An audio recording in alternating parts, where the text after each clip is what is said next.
ସାଙ୍ଗମାନେ ନମସ୍କାର।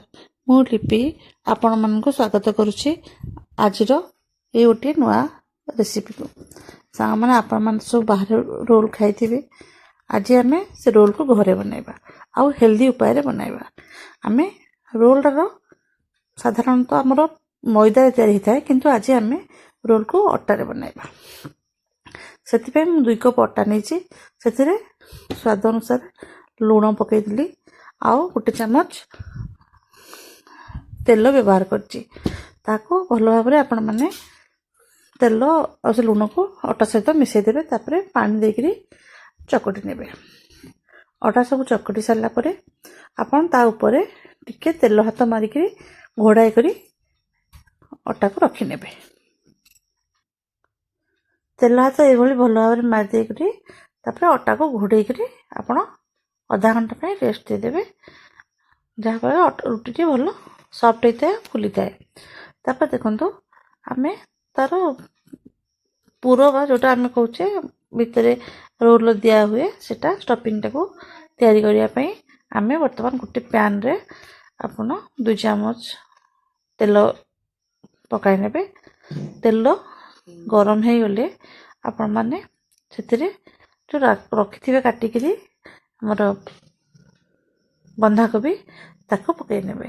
ବନ୍ଧାକୋବି ପକାଇ ସାରିଲା ପରେ ତାକୁ 1-2 ମିନିଟ୍ ପାଇଁ ଟିକେ ଭାଜି ନେବେ। ତାପରେ ସେଥିରେ ଆମର କାଟି ରଖିଥିବା କ୍ୟାପ୍ସିକମ୍, ଗାଜର ପକାଇ ନେବେ ଆଉ ଆବଶ୍ୟକ ମୁତାବକ ଲୁଣ।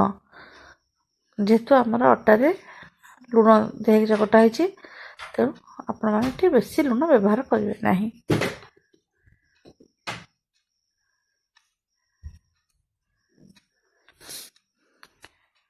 ଦେଖନ୍ତୁ ସାଙ୍ଗମାନେ, ବର୍ତ୍ତମାନ ମୁଁ କ୍ୟାପ୍ସିକମ୍ ପକାଇ ଦେଇଛି। ତାପରେ ଗାଜର ଏଥିରେ ପକାଇ ନେଉଛି। ଏହିସବୁକୁ ଭଲ ଭାବରେ ଆପଣମାନେ ମିଶାଇ ନେବେ।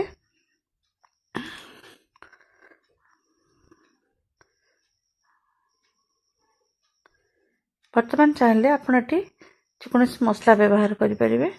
ଆପଣଙ୍କୁ ଯେଉଁ ମସଲାଟି ଖାଇବାକୁ ପସନ୍ଦ ଲାଗେ, ଆପଣ ସାଧାରଣତଃ ସେହି ମସଲା ଏଠାରେ ବ୍ୟବହାର କରନ୍ତୁ।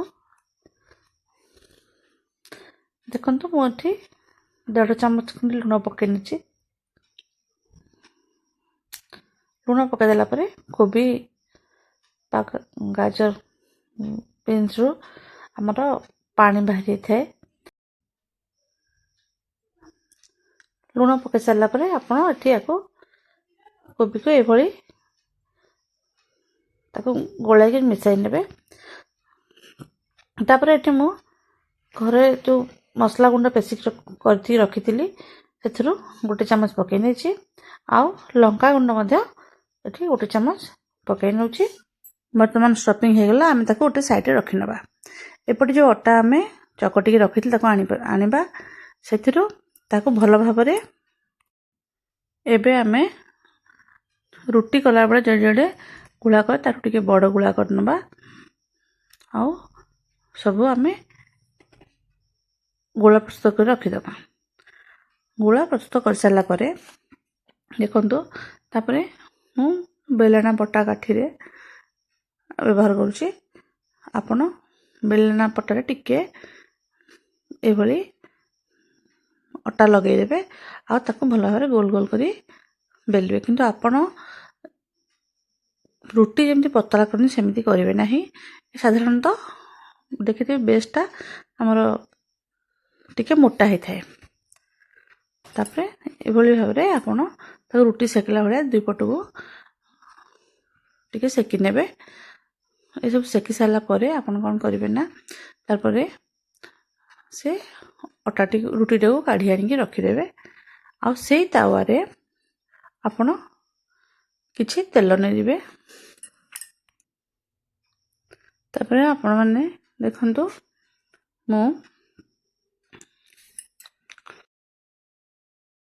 ମୁଁ ଏଠି 2ଟି ଅଣ୍ଡା ଭାଙ୍ଗିକି ସେଥିରେ ଟିକେ ଲୁଣ ଆଉ ଟିକେ ଗୋଲମରିଚ ଗୁଣ୍ଡ ପକାଇକରି ତାକୁ ଭଲ ଭାବରେ ଫେଣ୍ଟି ନେଉଛି। ଦେଖନ୍ତୁ ସାଙ୍ଗମାନେ, ବର୍ତ୍ତମାନ ଅଣ୍ଡା ପ୍ରାୟ ମୁଁ ଫେଣ୍ଟି ସାରିଲିଣି। ତାକୁ ତାପରେ ଆମେ ତାୱାରେ जो तावारे आमे करिथिबा रुटी आमे से तावारे टिके तेल देई करी तावार चारिआडे भल भाबरे एभली तेल को मिसई नबा।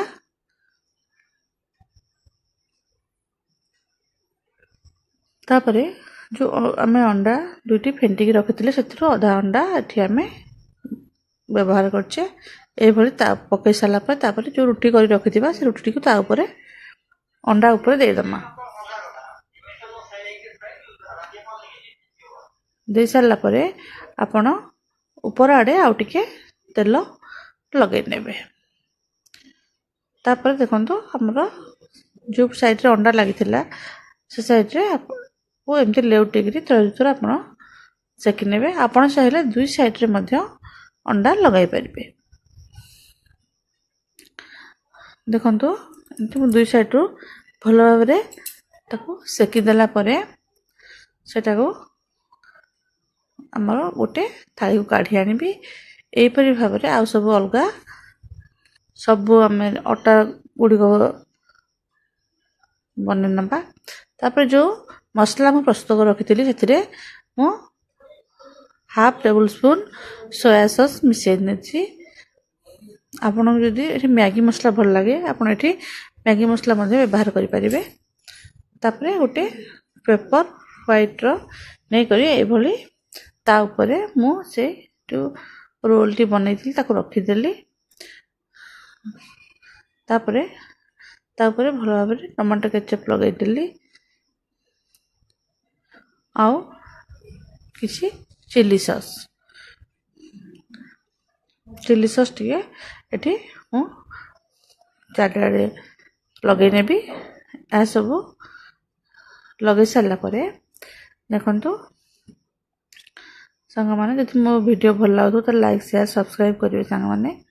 तापरे जो बंधा कोबी गाजर आउ शिमला को भाजी की रखिथिली ताको आ मछे दे दिके एभली भाबरे पियाज आ धनिया पत्र रे आपण माने गार्निश करी टमाटो सॉस चिली सॉस सहित आको निजे खांतु छुआ मानू खाइबा को दियंतु। आउ भल लागिले मते कमेंट निहाती करिवे। देखुन सांग माने हमर अंडार रोल आज प्रस्तुत होइछि। आपण माने धैर्य सहित सब संपूर्ण वीडियो देखिथिबारु मु आपण मानकु धन्यवाद दोछि सांग माने। वर्तमान देखंतु हमर रोल प्राय प्रस्तुत हो सारानी। एबे चलंतु एही रोल को खाई किभली अछि जानिबा। धन्यवाद सांग माने। नमस्कार।